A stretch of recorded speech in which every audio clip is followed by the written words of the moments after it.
Hello and welcome to this talk prepared for the University of Cambridge Marketing Society. I'm Chris Bartley, Managing Director of one of Europe's largest healthcare creative and marketing agencies. So we work for companies like GSK, but we also work for startups, and we recently helped one to go from zero revenue all the way through to 250 million and complete a successful sale.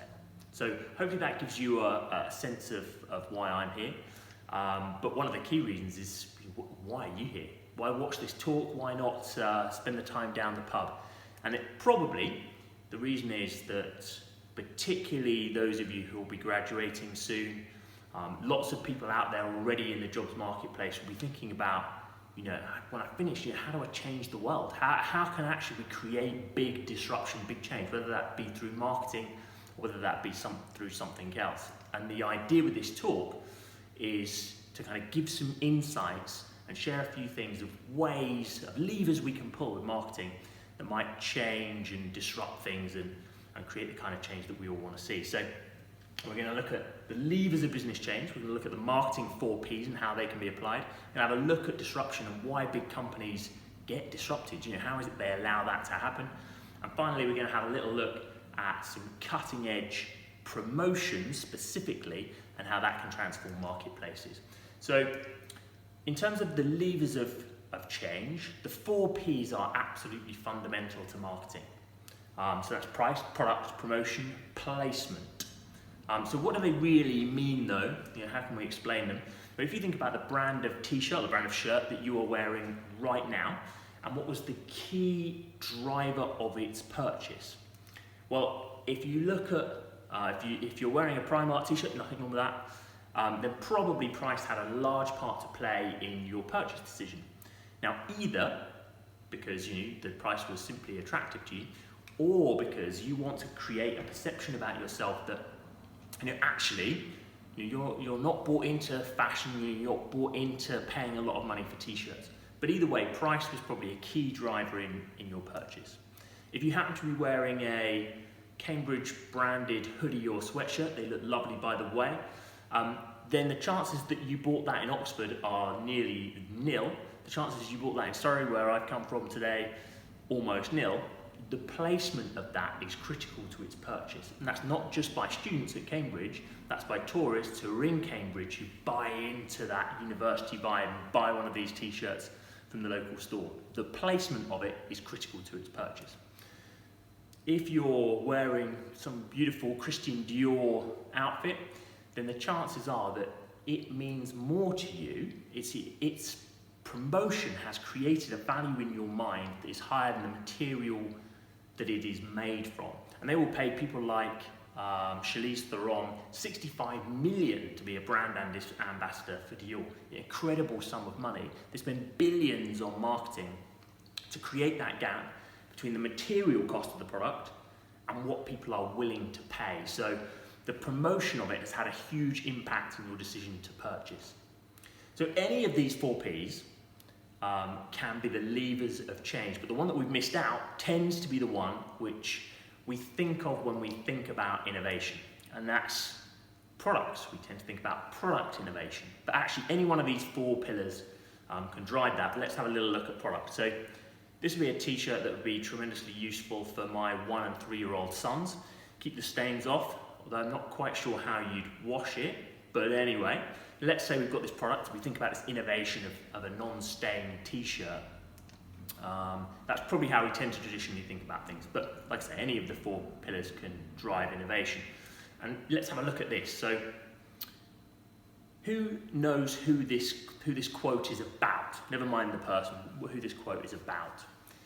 Probably no one, but it's a guy called Jeffrey Bukes of Time Warner, and he is talking about Netflix. Now, at the time, 2010, but essentially what he's saying is, who? Netflix who? I don't care about them. They're a little startup, not worried about them, they're going nowhere, and we're Time Warner, we're going to be massive. Now though, the value of Time Warner compared to Netflix, they're worth about 1/3 the value of Netflix.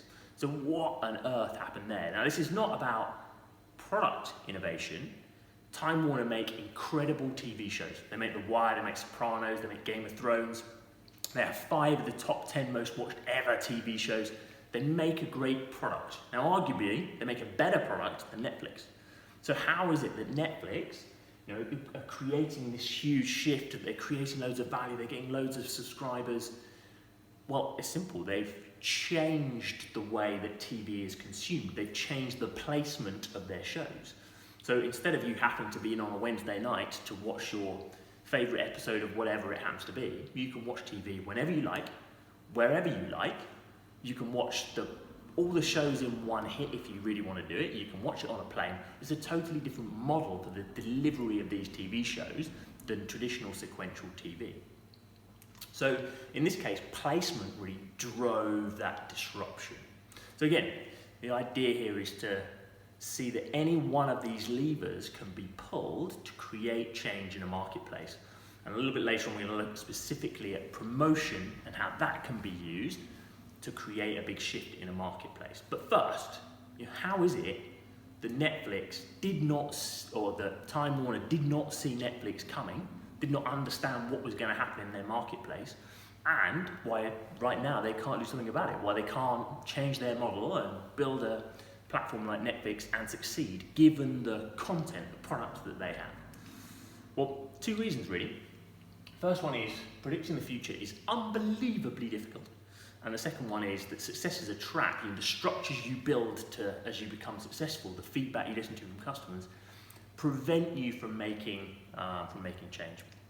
So this is Bill Gates saying, releasing Windows 95, the first 32-bit operating system for the computer scientists amongst you. And in '89, he said that would never happen. The technology just accelerated so fast that Bill Gates completely wrong. This is Steve Jobs saying that even Jesus couldn't sell music subscription. And the picture below is the release of the subscription service for Apple Music. But more relevant is Spotify is almost at 100 million paid subscribers. So in a relatively short space of time, even the great Steve Jobs had no idea what was going to happen next. And actually, it's just to prove how difficult it is. This body here, the International Energy Agency, this is who governments use to plan their energy infrastructures, very well known for their predictive analytics. And here on the chart we have their predictions. So it started in 2008, and the big black line is actually what happened. So to whip through this, in 2008 they saw this big uplift, and you'd have thought, oh, that's odd, it's quite a big shift in terms of trend. But they continued to predict that it would, that solar power would continue to be a fairly minor player. And then this happened, and still they thought, no, it's all right. This is not going to be a long-term trend. This is just a little blip in the data. Then this happened, and still they keep predicting away that actually, no, it's not going to be. We're not going to see this kind of radical acceleration. And you can probably see where this is going, but they just keep guessing, and they just keep getting it wrong. So how is this possible? Why is it that one of the best organisations at predicting the future has been totally unable to predict the huge surge in terms of the increase of solar power as a percentage of capacity worldwide? Well, this chart starts to explain that reason. The reason is these very big S-curves that you get with new technologies. So you can see here that for many, many years, solar power was very, very expensive, and that without some kind of a subsidy, uptake was always going to be quite difficult because other power sources were much more cost effective. You can see as we get towards 2008, where we saw that data, this tipping point has happened where all of a sudden it's actually become very cost effective. Now, at this point here in 2008, there was a big shift. It became competitive to use solar power without subsidy. And in places like India and China, they started building massive solar farms.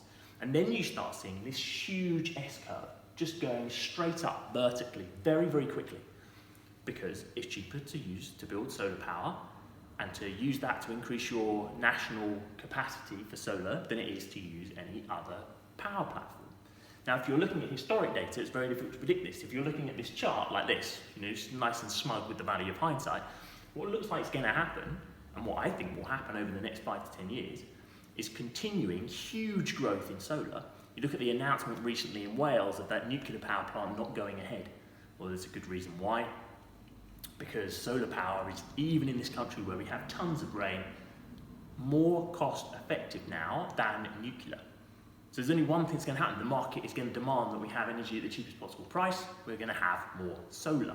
But this gives you an idea of these huge S-curves, this huge level of change in a very short amount of time. It tells you why it's very difficult to predict things like the rise of Netflix. Now, the other thing is, even if you can predict it, it's very difficult to shift your business model. And we're going to have a little bit of fun playing with this. So imagine that you make vehicles that pull other vehicles out of a harbour. This is Ireland, and this person left their handbrake off, it rolled into the river. But imagine that you build vehicles that pull things out of the harbour. Great, and they work nicely, and customers are happy. And then customers say, actually, do you know what we need? We need a bigger truck. We need to pull bigger things out of the harbour. So you think about it, and you change your business slightly, and you make the factory slightly bigger, and you bring in the infrastructure to build slightly bigger trucks, and you start pulling bigger things out, and the customers are happy, and you keep making money, and this is good. And then the customers say, actually, do you know what we need? We need bigger trucks. We need bigger trucks. So you make the factory slightly bigger again, you increase the infrastructure to build those trucks. Now, in the background, someone's sort of started making this wacky thing, like a boat crane, completely ridiculous. And it's not really viable at this moment in time. So you carry on building these big trucks and making them bigger, making the factory bigger, having the infrastructure. You've got a big stockpile of tyres for all of these trucks. Until that new technology of a crane on a boat suddenly becomes viable, suddenly becomes the most cost-effective option. They're suddenly able to undercut you to do these jobs. What are you going to do? Can you suddenly switch from creating these creating trucks to making boats? Well, no. It's completely different. The factory that you need is totally different in a different part of the world. You need different parts. To recreate that is very, very hard. So what you end up, generally speaking, having to do is try and evolve the truck to be better than the boat, which ends up being difficult. Or you have to cut your prices, or you end up falling in the drink and never getting out. And so this is summed up beautifully by Clayton Christensen, who wrote The Innovator's Dilemma. The processes that are key to the success of businesses that are doing well, that are leading the marketplace, and that includes customer feedback, are the processes which reject disruptive technologies because they're expensive to implement, and they will mean overturning the market dominance that you already have. And Uber is an interesting example. So Uber obviously completely transformed the taxi marketplace. So what are the taxi companies that exist doing about this? How do you fight Uber? Well, I tell you how you don't fight Uber. You don't fight Uber by creating 17,000 taxi apps. So that's what's happening at the moment, that are becoming available and available now. Every local taxi company, so probably there's 3 or 4 in Cambridge, creating their own app. And it sort of makes sense. Customers are using Uber because it's got a great app. They do the app, it shows where the car's coming. We should create our own, and then we'll compete with Uber. The only challenge is that as a visitor to Cambridge, I can use Uber and I can get a taxi, but I can also do that when I travel to the US. I can do that when I travel to Europe. I can do that when I'm in Surrey. One app gives me access to a cab wherever I am in the world. I don't have to worry about it. And actually, I know what I'm going to get from Uber. So in some senses, these taxi firms are trapped into that old model, that old way of thinking. Their only chance really is, can they create an app which they are all prepared to use and utilize, and then maybe they could start to compete with Uber. So, predicting the future, hard. Breaking out of the model of business that you've had that has delivered success to you over many years, even harder. So that probably gives us a sense of why companies are able to come into marketplaces and create big change, disrupt things, break things up.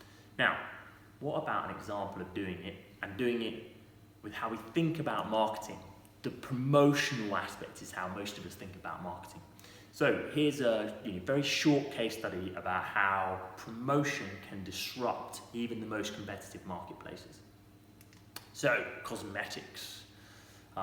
All of us have used them, even the men in the room, come on, you can admit it, we've all used some cosmetics at some point in time. And in 2008, the big brands, the big established companies, the ones that we've all heard of, had about 98% market share, very, very dominant, and they spend billions, so people like Estee Lauder spend 2.2 billion on promotion every year. So trying to break into this marketplace through marketing, on the face of it, would seem incredibly hard. But there's three big shifts that have happened over the last 20 years. And that is that people under 40, millennials, so they're more likely to learn about new products from social media. Interesting. The under 40s are influenced more by people they see as like them than they are by brands directly. And what that means is that traditional marketing, in-store displays, print advertising, television commercials, are starting to become that little bit less effective. So maybe there is a platform that taps into these trends that might be a way that we could disrupt this marketplace. And there is. It's called social media, and it's called influencers on social media. And so what some of these new cosmetic brands have tapped into is a totally new model for doing their marketing, which is incredibly cheap in comparison to the established players. So the established way of doing things is to identify your audience, create this channel and promotional plan, create your ads, your assets, your media, your point of sale, all very expensive. Buy those media placements at great cost, billions of pounds, and reach your audience. The new model being used by these companies is to identify influencers with people with a social media following, say on Instagram or YouTube, of between 10 and 100,000, generally, micro-influencers, the technical term, who target your audience. Send them free samples of your product. It's amazing how many of these samples are sent for free. People use them, review them. So in a cosmetic setting, makeup artists or celebrities using the makeup, posting and sharing about their experience of it, and essentially defining your brand messages, then reaching your audience with them. And some brands are having tremendous success with this approach, in going from 0 revenue to 75 million in revenue for Charlotte Tilbury over just 4 years. So they have YouTube as their hero channel. Charlotte Tilbury herself is a makeup artist. They used makeup artists, sent them their makeup, got them to do reviews, and it's created a huge impact for them, huge launch.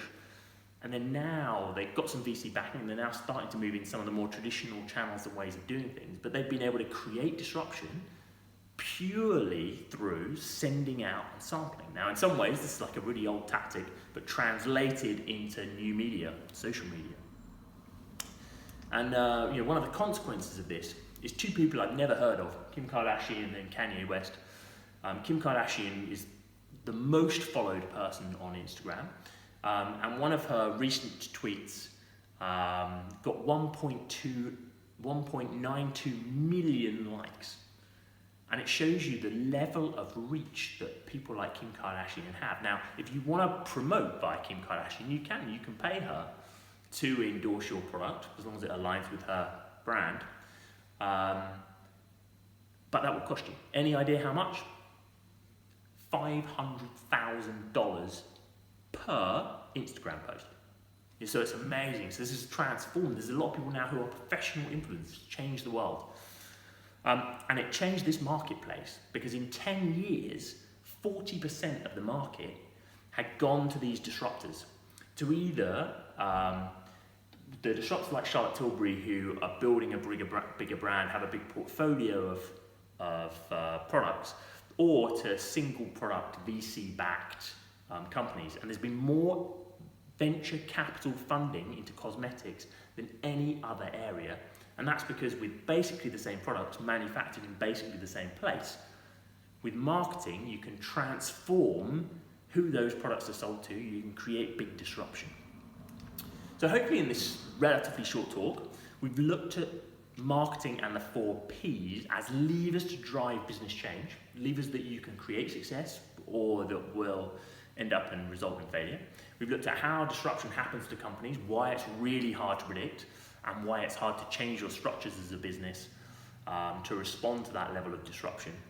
And we've looked at one example of cutting-edge promotion, of utilising new media channels to create disruption where you would think it would be impossible given the level of investment of the current players in that marketplace. And hopefully what this has done has created just a few ideas, a few thoughts, a few sparks about how you might go out there and start changing the world, changing the marketplaces that you're already working in, and how you can create opportunities for yourself when you